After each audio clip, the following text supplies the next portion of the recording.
Hello guys, আপনি কি জলসাপের colour বানাতে পারেন না? অবশ্যই এই ভিডিওটা আপনাদের জন্য। আপনারা যারা ব্লক প্রিন্টের জলসাপ কালারটা তৈরি করতে হাবুডুবু খাচ্ছেন, আপনাদের জন্য, আপুদের জন্য এই ভিডিওটা। তো সকলে কেমন আছেন? আশা করি ভালো আছেন। তা আমি আজকে আপনাদেরকে এই ভিডিওর মাধ্যমে আমি অনেক গুরুত্বপূর্ণ একটা কাজ আপনাদেরকে শেখাবো, যে এটা হলো,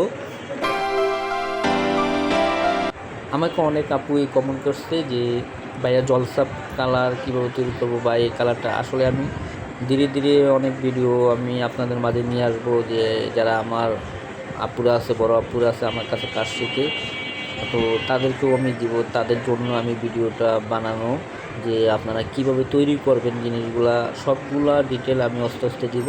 আসলে কাজের ফাঁকে ফাঁকে একটা ভিডিও করে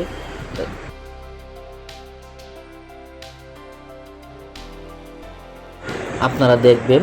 তো আমি আর কথা বাড়াবো না, আমি আপনাদেরকে শিখিয়ে দিচ্ছি যে আপনারা কিভাবে তৈরি করবেন। যে নিউটেক্স সবসময় আপনার জলসাপে যেই কাপড়ই হোক না কেন, জলসাপ যখন মারবেন আপনি নিউটেক্সটা মিলিয়ে একটু হোয়াইট পেস্ট আপনি মিলিয়ে দিবেন, সেখানে আপনি জলসাপটা যেন বোঝা যায় যে আপনি নিউটেক্সটা যেমন লিকুইডভাবে এটা পাতলা থাকে, সেই কারণে আপনি যখন জলসাপটের কালারটা তৈরি করবেন, সেটা যে কাপড়ের জন্যই তৈরি করবেন, যে সেটা তো হবে একটু লাইট বা একটু ডিপ। জলসাপ তো কালার হয়তো বেশিরভাগই লাইট কালার বা ডিপ কালারের উপরে হয়।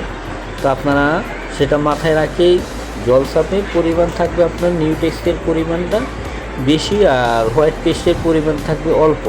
আর সবগুলোই যে হোয়াইট পেস্ট মিক্সিং করা লাগবে তা না। আপনি যখন যদি ভারী কাপড় হয় তখন তো আপনার নিউটেক্স দিলেই হবে।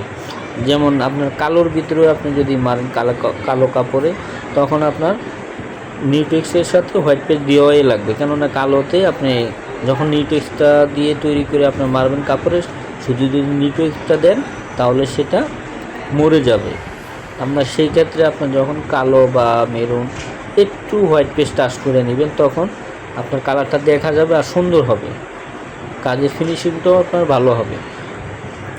তো আপনারা সবসময় এই কাজটাই করবেন, যে নিউটেক্সটা যখন দিবেন, দেওয়ার সাথে আপনার হালকা পরিমাণ আপনার, বা আপনারা যারা এখন অনলাইনে কাজ শেখেন 1 চামচ 2 চামচ বলে, তো সেভাবেও আপনারা দিতে পারেন। 1 চামচের মতো আপনার পরিমাণ মতো হোয়াইট পেস্ট ঢেলে দিবেন, তাহলে কালারগুলো সুন্দর হবে। তো আশা করি এই পর্যন্ত এই ভিডিওটা আমি আর বাড়াবো না, আর লং করব না। তা আপনারা যারা বুঝেন নাই তারা কমেন্ট করবেন, আর ভিডিওটা ভালো লাগলে অবশ্যই একটি লাইক করে দেবেন। আর সামনে আমি কালারের আরও ভিডিও ছাড়বো, আপনারা আশা করি পেজটা ফলো দিয়ে রাখবেন। ধন্যবাদ। আসসালামু আলাইকুম।